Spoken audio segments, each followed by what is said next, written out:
This is our tutorial on how to use Sculptgl.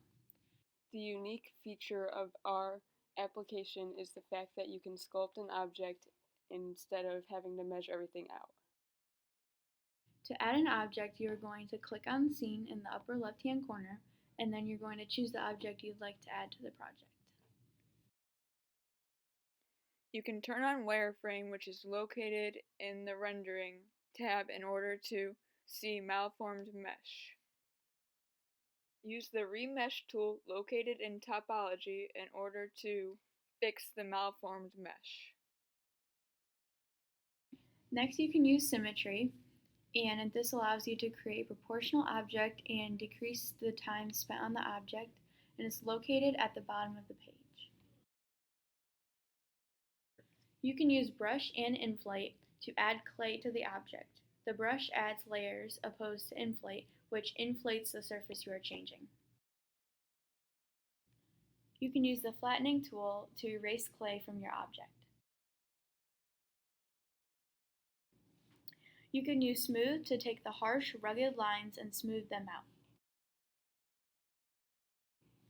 Transform allows you to move the object around on the screen, and it also allows you to make the object bigger or smaller without using a brush. The Drag and Move tools allow you to pull the object, and allows you to change the form of the object without using a brush.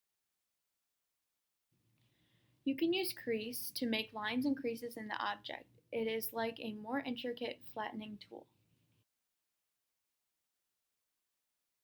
You can use Radius to change the brush size, and you can use Intensity to intensify your tool. In order to import an object, you have to go to the Files tab at the top left corner of the project and click Add, and then select your STL file. To export, go back to the Files tab and select Save.stl. You will want to export your file several times to make sure that it does not get deleted, because you cannot save files to the program. Since our application does not have any type of ruler, in order to make sure that our object can fit in the 3D printer, I found an online source that measures my object for me, and we put the object in there to find our dimensions.